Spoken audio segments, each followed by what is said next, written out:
अस्सलाम वालेकुम, मेरा नाम है वलीद यूसुफ और आप ये वीडियो इल्मा कोचिंग सेंटर पर देख रहे हैं। आज हम हमारे टॉपिक को आगे बढ़ाते हुए आज हम करने वाले हैं law of conservation of momentum.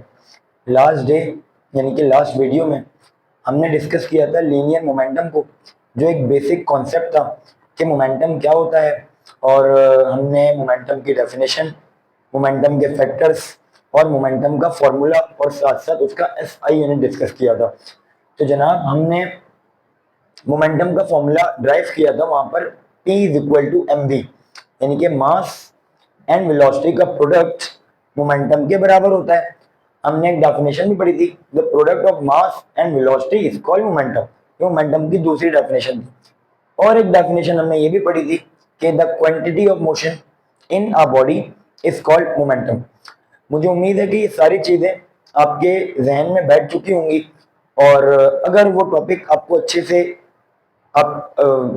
याद है तो आपके लिए law of conservation of momentum को समझना ज्यादा आसान हो जाएगा। खैर, इस केस में सबसे पहले तो मैं आपको इस लॉ की स्टेटमेंट सिर्फ वर्बली बता रहा हूं कि इसकी स्टेटमेंट ये होती है कि in an isolated system the total momentum before collision is equal to the total momentum after collision. या हम यूं भी कह सकते हैं कि in an isolated system the total momentum before and after collision remain constant. खैर, अब इसका मतलब क्या है ये हम बाद में डिस्कस करेंगे। बिफोर दैट हमने यहाँ पर एक डायग्राम बनाने की कोशिश की है। इनफैक्ट कि दो बॉडीज हैं और दोनों का मास सिमिलर है। मैंने मास का सिंबल लिखा हुआ है m1 और यहाँ पर लिखा हुआ है m2। ध्यान में रखिएगा, दोनों का मास सिमिलर है।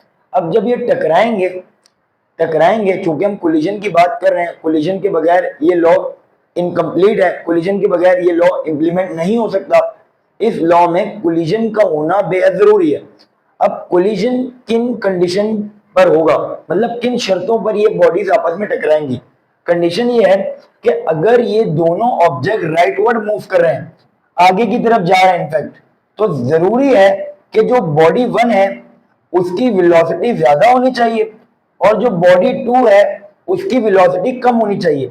यह वाहिद कंडीशन है कि ये कहीं ना कहीं किसी ना किसी पॉइंट पर जाकर टकराएंगे। आई एम रिपीटिंग अगेन कि अगर कोलिजन करवानी है, अगर इस लॉ को इंप्लीमेंट करना है, तो कंडीशन क्या है कि बॉडी 1 की वेलोसिटी ज्यादा होनी चाहिए और बॉडी 2 की वेलोसिटी कम होनी चाहिए। तब जाके एक पॉइंट आएगा जो बॉडी 1 है वो आगे की तरफ आते हुए बॉडी 2 को हिट करेगा।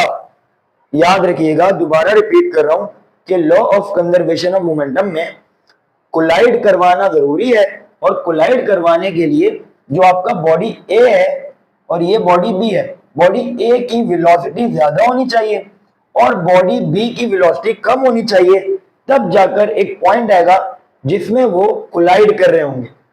बॉडी ए की वेलोसिटी ज्यादा और बॉडी बी की वेलोसिटी कम। हम सिंबल बना लेते हैं। अब ये जो कंडीशन है, यहां पर body A B forward direction में हरकत कर रहा है, बॉडी बी भी फॉरवर्ड डायरेक्शन में हरकत कर रही है।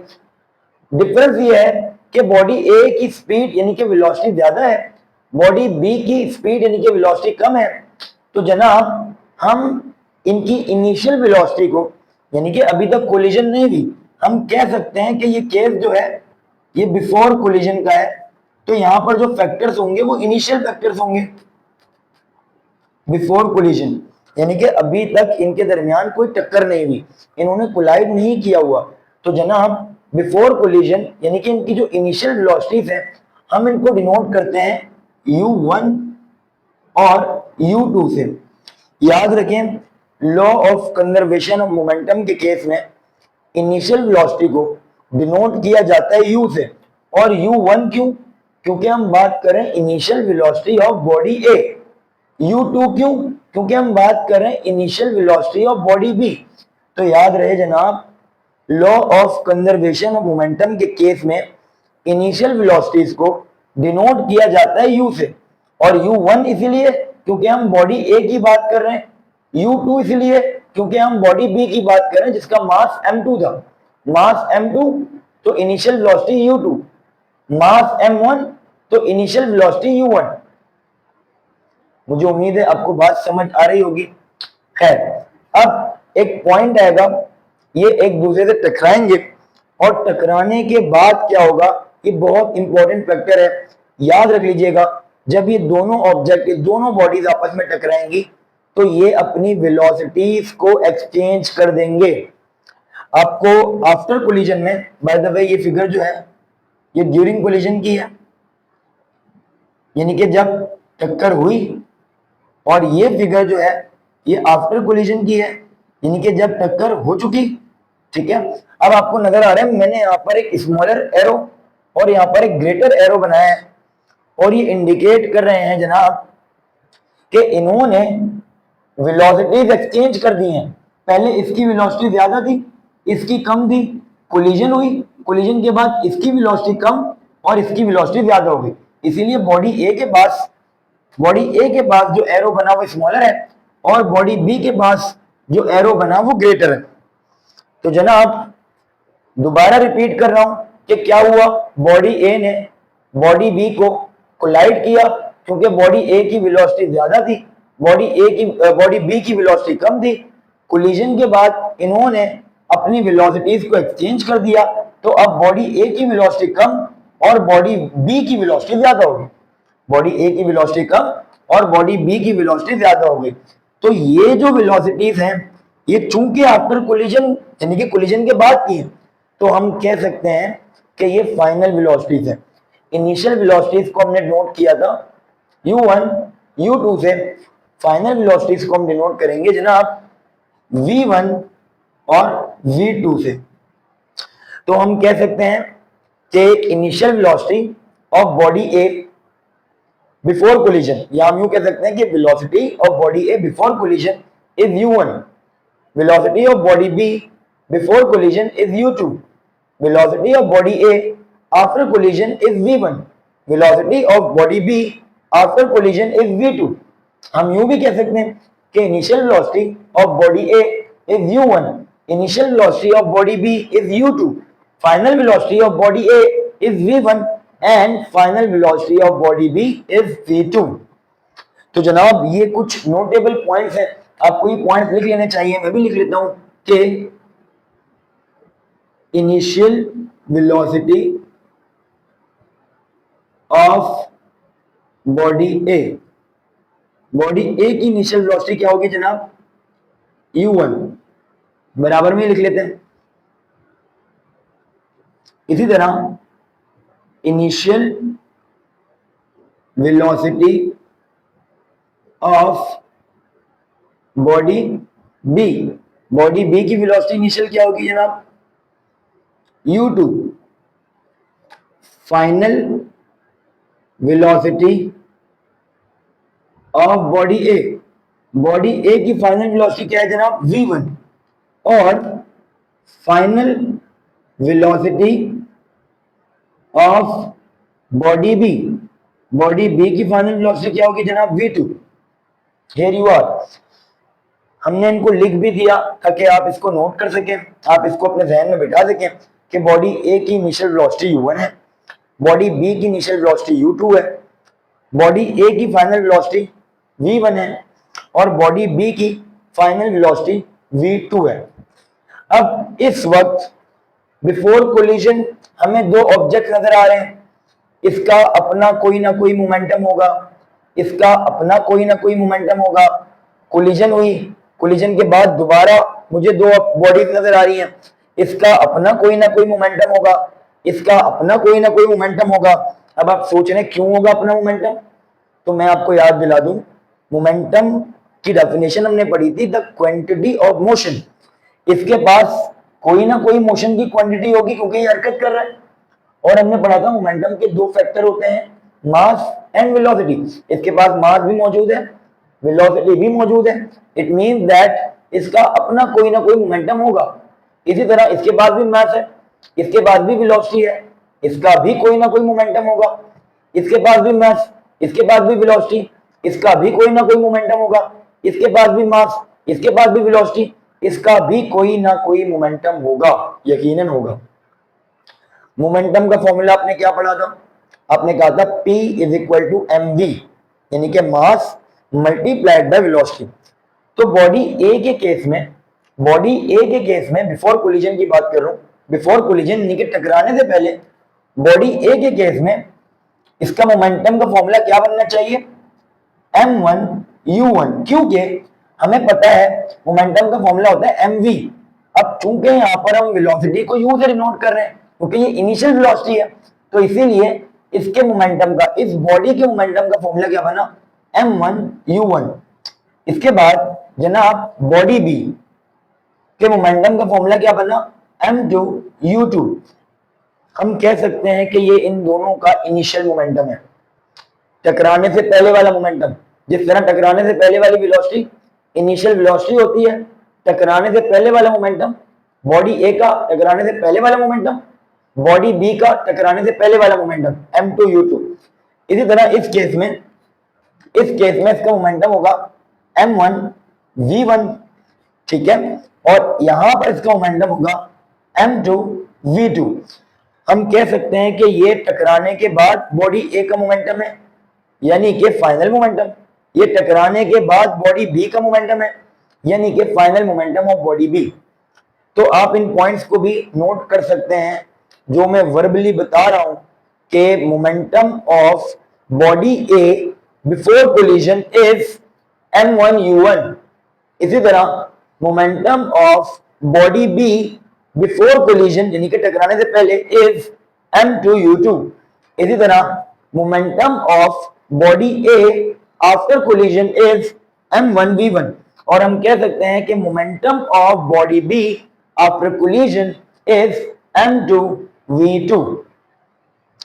मुझे उम्मीद है कि यहां तक आपको बात समझ आ रही होगी। अब हम ये देखेंगे कि ड्यूरिंग कोलिजन हुआ क्या, कि इन्होंने अपनी वेलोसिटीज को एक्सचेंज किया। क्यों किया भाई, वजह क्या है? तो जनाब यकीनन आपने न्यूटन का थर्ड लॉ ऑफ मोशन पढ़ा होगा, जिसमें आपने ये बात पढ़ी होगी कि every action has an equal but an opposite reaction, यानी कि हर एक्शन फोर्स का कोई ना कोई रिएक्शन फोर्स है। अगर बॉडी ए ने, ये बॉडी ए है, बॉडी ए ने बॉडी बी पर एक एक्शन फोर्स अप्लाई की फॉरवर्ड डायरेक्शन में, सुनिएगा गौर से, बॉडी ए ने बॉडी बी पर कोई एक्शन फोर्स अप्लाई की फॉरवर्ड डायरेक्शन में, तो मैं कह सकता हूं कि एक फोर्स अप्लाई हुई है बॉडी बी पर और फॉरवर्ड डायरेक्शन में हुई है। और किसने फोर्स अप्लाई की है? ए ने अप्लाई की है। किस पर अप्लाई की है? तो आप कह सकते हो कि बी पर अप्लाई की। मुझे उम्मीद है आपको ये नजर आ रहा होगा, वरना मैं बता भी रहा हूं कि ये एक्शन फोर्स है जो बॉडी ए ने बॉडी बी पर फॉरवर्ड डायरेक्शन में अप्लाई की। लेकिन according to the Newton third law of motion, Newton के थर्ड लॉ ऑफ मोशन के मुताबिक जब कोई एक्शन फोर्स होती है तो सामने से एक रिएक्शन फोर्स भी एक्ट करती है। Every action has an equal reaction. It means that body A ने बॉडी बी पर एक्शन फोर्स अप्लाई की फॉरवर्ड डायरेक्शन में, तो बॉडी बी ने बॉडी ए पर एक रिएक्शन फोर्स अप्लाई की which is equal in magnitude but opposite in direction. इसने बॉडी ए ने बॉडी बी पर फॉरवर्ड डायरेक्शन में फोर्स अप्लाई की, तो बॉडी बी ने बॉडी ए पर एक बैकवर्ड डायरेक्शन में फोर्स अप्लाई की, जो इस बात को इंडिकेट करती है कि हर एक्शन का एक रिएक्शन तो होता है। एक्शन फोर्स, यहां पर रिएक्शन फोर्स जो किसने की, बी ने ए पर रिएक्शन फोर्स आ गई, लेकिन रिएक्शन फोर्स की डायरेक्शन अपोजिट है। जो डायरेक्ट कनेक्ट कर रहा है हमें न्यूटन के थर्ड लॉ ऑफ मोशन से कि एवरी एक्शन, ये एक्शन फोर्स है, मैं यहां लिख देता हूं कि ये एक्शन फोर्स है, ठीक है, और ये जो फोर्स है ये एक रिएक्शन फोर्स है। तो मैं कह सकता हूं कि हर एक्शन का एक रिएक्शन होता है। Every action has an equal but an opposite reaction. Every action has an equal but an opposite reaction. तो यहां पर एक्शन फोर्स बॉडी ए ने बॉडी बी पर अप्लाई की, हमने कहा कि फोर्स अप्लाई हुई ए से बी की तरफ फॉरवर्ड डायरेक्शन में, और एक रिएक्शन फोर्स बॉडी बी ने बॉडी ए पर अप्लाई की, तो हम कह सकते हैं कि एक बैकवर्ड फोर्स अप्लाई हुई है जो बॉडी बी ने बॉडी ए पर की है, जो कि अपोजिट डायरेक्शन में है। मैं बार बार अपोजिट डायरेक्शन इसीलिए कह रहा हूं क्योंकि जब हम फॉर्मूला ड्राइव करेंगे इस लॉ का, law of conservation of momentum का, तो यहां पर अपोजिट डायरेक्शन का जो वर्ड है ये बहुत ज्यादा इंपॉर्टेंट साबित होगा। मुझे उम्मीद है कि यहां तक बातें आपको क्लियर हो गई होंगी। मैं एक छोटा सा ओवरव्यू दे देता हूं कि बॉडी ए की इनिशियल वेलोसिटी u1 है, बॉडी बी की इनिशियल वेलोसिटी u2 है। कोलाइड करवाने के लिए बॉडी ए की इनिशियल वेलोसिटी का ज्यादा होना जरूरी था और दोनों का सिमिलर डायरेक्शन में मूव करना जरूरी था। बॉडी ए की वेलोसिटी ज्यादा, बॉडी बी की वेलोसिटी कम, इन दोनों ने कोलाइड किया। कोलाइड के बाद एक्शन रिएक्शन फोर्स की वजह से इनकी वेलोसिटीज एक्सचेंज हो गई। अब बॉडी ए की वेलोसिटी कम, बॉडी बी की वेलोसिटी ज्यादा, और ये जो वेलोसिटीज है ये फाइनल वेलोसिटी है। Final velocity of body A is v1, final velocity of body B is v2। और अगर हम इंडिविजुअली हर एक बॉडी का मोमेंटम कैलकुलेट करने की कोशिश करें तो इसका फॉर्मूला बनेगा m1u1, इसका फॉर्मूला बनेगा m2u2, इसका फॉर्मूला बनेगा m1v1 और इसका फॉर्मूला बनेगा m2v2। हमने इंडिविजुअली हर मोमेंटम को कैलकुलेट करने का फॉर्मूला यहां पर शो कर लिया है क्योंकि ये बात बहुत इंपॉर्टेंट होगी जब हम डेरिवेशन कर रहे होंगे। मुझे उम्मीद है कि आपको यहां तक बात समझ आई होगी। आप सामने बैठे नहीं है तो मैं पूछ नहीं सकता डायरेक्ट, लेकिन अगर आपने इससे रिलेट कोई क्वेश्चन करना है तो आप जरूर कीजिएगा। I will love to answer you. मैं मूव करूंगा डेरिवेशन की तरफ और मैं इस साइड को रिमूव करने वाला हूं। ये सिर्फ मैंने कुछ पॉइंट्स आपको बताए थे कि आप इनको याद रखें। Initial velocity of body A u1 है, final velocity of body A v1 है, initial velocity of body B u2 है, final velocity of body B v2 है। इन तमाम चीजों को ध्यान में रखते हुए हम डेरिवेशन का आगाज करेंगे और डेरिवेशन का आगाज करने के बाद इसकी डेफिनेशन यानी कि स्टेटमेंट देखेंगे और देखेंगे कि क्या वाकई ये स्टेटमेंट सच है या नहीं। खैर, मैं इसको रिमूव करके आगे की तरफ मूव करता हूँ। जनाब, डेरिवेशन का आगाज करते हुए मैंने सामने एक डेफिनेशन भी लिखी हुई है, the rate of change of momentum of body B, the rate of change of momentum of body B, the rate of change of momentum। अगर आपने लास्ट वीडियो देखी है और उसमें जो हमने the relation of force and momentum का एक फॉर्मूला ड्राइव किया था, या हम यूं कह सकते हैं कि relation of momentum with Newton second law of motion में हमने एक फॉर्मूला ड्राइव किया था। ड्यूरिंग द डेरिवेशन हमने फोर्स की एक नई डेफिनेशन भी पढ़ी थी, इफ यू रिमेंबर। अगर आपने वो वीडियो देखी या फिर अगर आप जानते हो, हमने एक डेफिनेशन फोर्स की पढ़ी थी, the rate of change of momentum is called force, the rate of change of momentum is called force. याद रखिएगा, अगर मैंने यहां पर लिखा है कि the rate of change of momentum, it means that I am talking about the force. अब सवाल आता है, सर विच फोर्स? फोर्सेस तो दो हैं, एक एक्शन फोर्स है फॉरवर्ड डायरेक्शन में, एक रिएक्शन फोर्स है बैकवर्ड डायरेक्शन में। आप किस फोर्स की बात कर रहे हैं? तो फिर मैं आगे बढ़ूंगा कि हमने क्या लिखा, ऑफ बॉडी बी। जी हाँ, मैं बात करूं बॉडी बी की, बॉडी बी पर जो फोर्स अप्लाई हुई। अब आप सोचेंगे, अगर नहीं सोच रहे तो डायग्राम की तरफ देखेंगे कि बॉडी बी पर फोर्स एक्शन थी या रिएक्शन। तो आप देखेंगे कि जब बॉडी ए ने बॉडी बी को हिट किया तो यानी कि बॉडी ए की तरफ से जो बॉडी बी पर फोर्स गई, बॉडी ए की तरफ से बॉडी बी पर जो फोर्स गई वो एक्शन फोर्स है। तो अगर मैं बॉडी बी के मोमेंटम के चेंज की बात कर रहा हूं, it means that I am talking about the action force जो बॉडी बी पर एक्ट कर रही थी। हम रिपीटिंग अगेन, हमने कहा the rate of change of momentum, it means that मैं बात करूं फोर्स की, और फॉर्मूला हमने ड्राइव किया था इसका delta P upon T, the rate of change of momentum is called force. और मैं कौन से फोर्स की बात कर रहा हूं? बॉडी बी, बॉडी बी पर जो फोर्स अप्लाई हुई। तो जनाब, बॉडी बी पर जो फोर्स अप्लाई हुई है वो एक्शन फोर्स है। तो मैं कह सकता हूं कौन सी force? Action force which is A into B, जो ए से बी पर अप्लाई हुई है। The rate of change of momentum of body B. मुझे उम्मीद है कि आपको ये लाइन समझ आ रही होंगी, है तो ये दो लाइंस, लेकिन जो डिटेल है इनकी वो ये है कि जनाब the rate of change of momentum is force, जो डेफिनेशन हमने लास्ट वीडियो में सीखी थी, और फोर्स का फॉर्मूला हमने क्या सीखा था वहां पर, डेल्टा पी अपॉन टी, यानी कि change in momentum with respect to time. तो जनाब मैं कौन से फोर्स की बात करूं, यहां पर तो हमने दो फोर्स को डिस्कस किया, एक्शन फोर्स, रिएक्शन फोर्स। तो फिर मैंने आगे पढ़ा ऑफ बॉडी बी, जो फोर्स बॉडी बी पर एक्ट कर रही है, और फिर मैंने डायग्राम की तरफ देखा तो मुझे अंदाजा हुआ कि बॉडी बी पर जो फोर्स एक्ट कर रही है जनाब वो एक्शन फोर्स है। तो इसीलिए मैंने यहां पर लिखा कि फोर्स ए इंटू बी, यानी कि वो फोर्स जो ए ने बी पर अप्लाई की, विच इज एक्शन फोर्स, जिसका फॉर्मूला है delta P upon T. Delta P का मतलब चेंज इन मोमेंटम।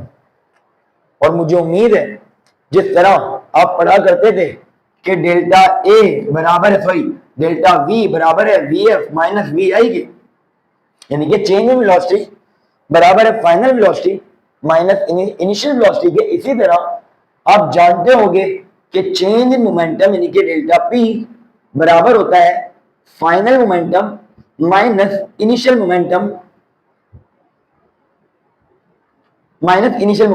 सॉरी। जिस तरह आप पढ़ते थे डेल्टा वी यानी कि चेंज इन वेलोसिटी बराबर है final velocity minus initial velocity के, इस केस में हमें पता होना चाहिए कि डेल्टा पी यानी कि चेंज इन मोमेंटम बराबर होता है final momentum minus initial momentum. और किसका फाइनल मोमेंटम, किसका इनिशियल मोमेंटम?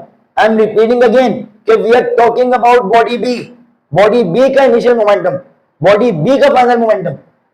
क्योंकि मैं एक्शन फोर्स की बात कर रहा हूं, मैं बार बार रिपीट कर रहा हूं कि the rate of change of momentum of body B, body B पर जो फोर्स एक्ट हुई है वो एक्शन फोर्स है। तो अगर मैं बॉडी बी की बात कर रहा हूं तो इट मींस दैट मैं किसके मोमेंटम चेंज होने की बात करूंगा? ऑब्वियस सी बात है बॉडी बी के मोमेंटम के चेंज होने की बात करूंगा।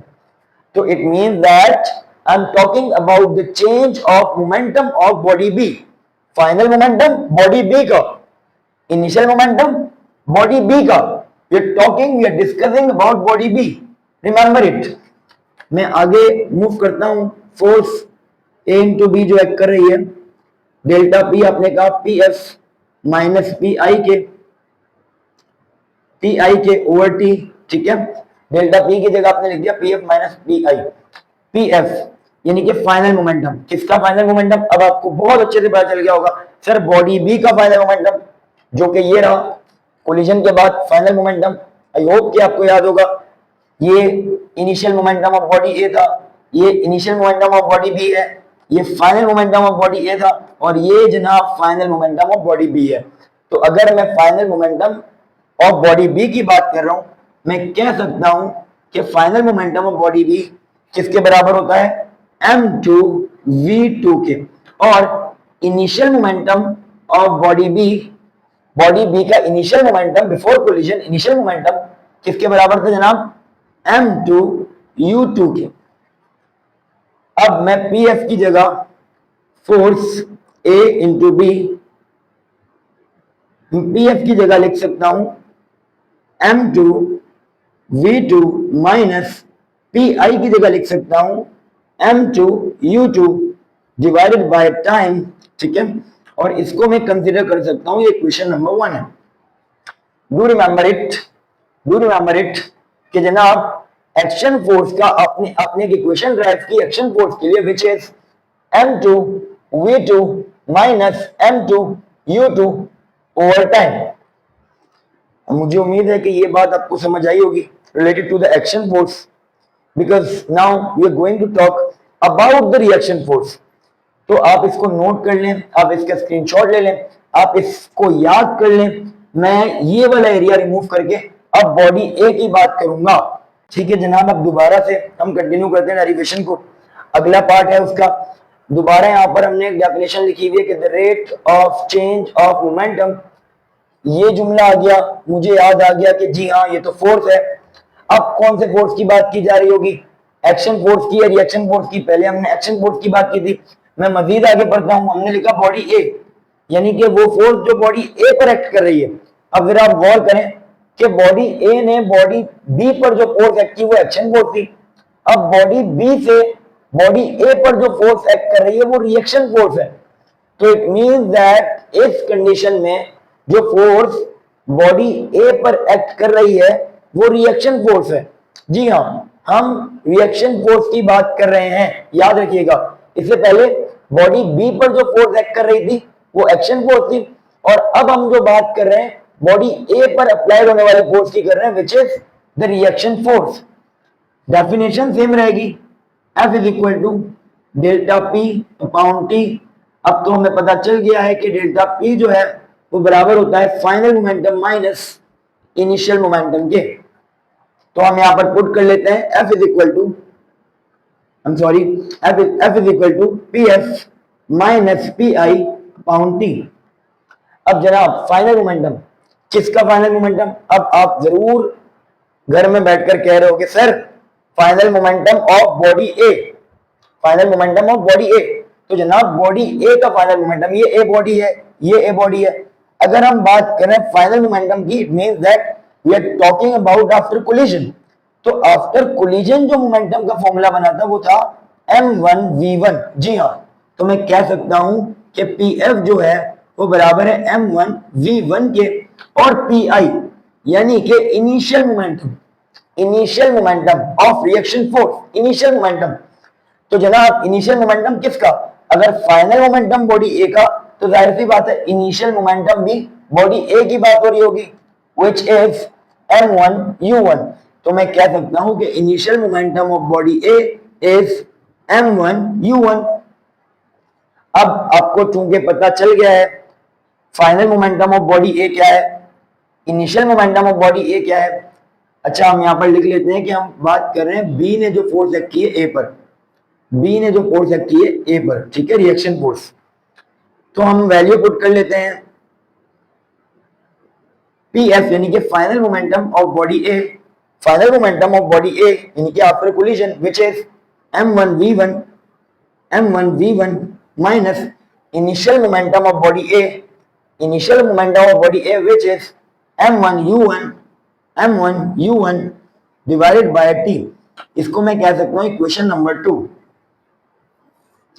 इससे पहले आपने एक इक्वेशन ड्राइव की थी एक्शन फोर्स की, अब आपने एक इक्वेशन ड्राइव की है रिएक्शन फोर्स की।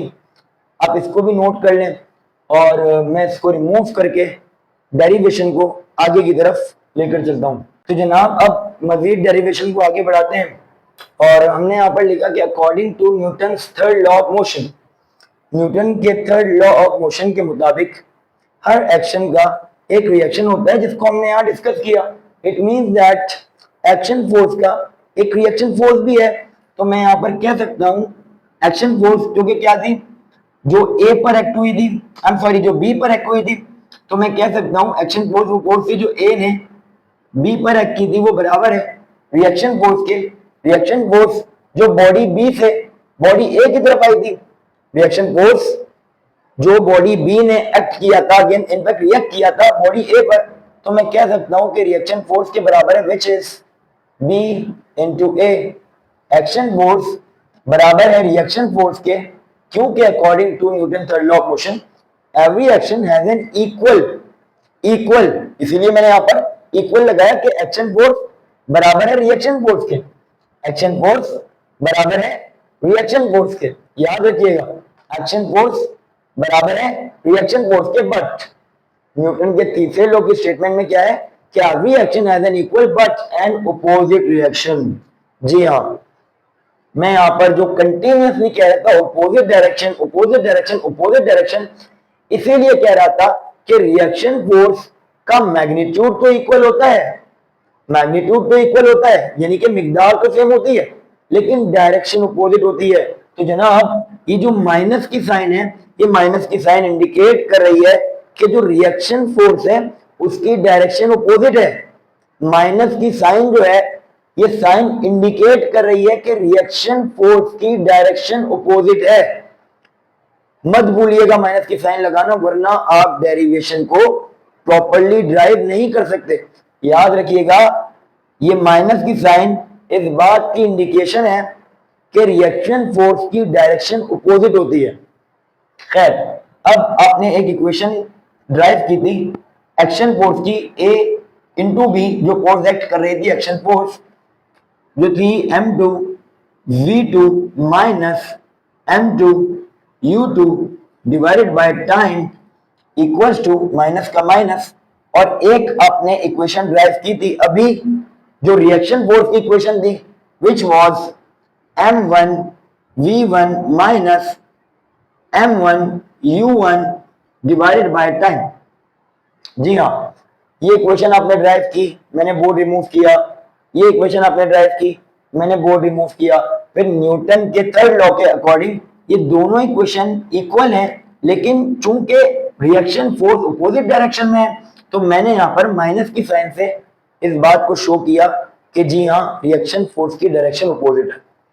उसके बाद हमने बेसिक मैथ अप्लाई करके इसको सिंप्लीफाई करना है, टी से टी कैंसिल हो जाएगा, ठीक है। अब क्या रिमेनिंग है, m2 v2 minus m2 u2 equals to, bracket के बाहर माइनस की साइन है, इट मींस दैट इन दोनों टर्म्स की साइन को चेंज कर देगा, बेसिक मैथ सही है। Minus plus minus m1 v1 minus minus plus m1 u1। जनाब अब मैं जो v वाली टर्म्स हैं, यानी कि जो फाइनल वेलोसिटीज हैं, फाइनल मोमेंटम्स हैं, मैं उनको एक तरफ, और जो इनिशियल मोमेंटम है, इनिशियल वेलोसिटीज है, मैं उनको एक तरफ रख देता हूं। तो ये m1 v1 जो इज इक्वल के वहां पर माइनस हो रहा था, यहां आकर प्लस हो जाएगा। This will become m1 v1 plus m2 v2 equals to m1 u1, और ये m2 u2 जो यहां माइनस था वहां जाकर प्लस हो जाएगा। This will become m2 u2। Last step remaining है कि मैं इनिशियल वेलोसिटीज वाले फैक्टर को एक तरफ कर दूं और फाइनल वाले फैक्टर्स को एक तरफ कर दूं, अब चाहे वो वेलोसिटी हो या मोमेंटम।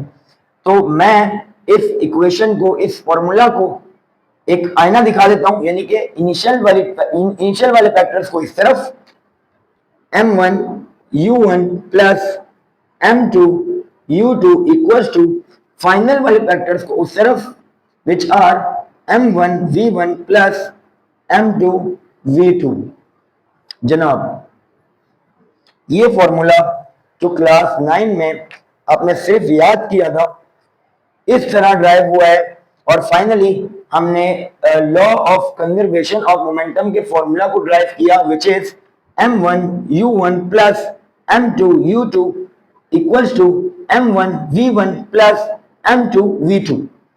फॉर्मूला ड्राइव करने के बाद अब हम इसकी स्टेटमेंट को पढ़ेंगे कि इसकी स्टेटमेंट क्या थी, और फिर मैच करेंगे कि क्या वो स्टेटमेंट फॉर्मूला के साथ मैच कर रही है या नहीं। तो जनाब, law of conservation of momentum की स्टेटमेंट थी, आई थिंक मुझे कुछ तो मिटाना पड़ेगा। मैं ये वाला एरिया रिमूव करके अब चूंकि आपने एक फॉर्मूला ड्राइव कर लिया है, आप इसका स्क्रीनशॉट ले लीजिएगा। मैं ये वाला एरिया रिमूव करके आपको स्टेटमेंट लिखवाता हूं। जी, तो जनाब, इस लॉ की स्टेटमेंट थी कि in N isolated system the total momentum before collision is and total momentum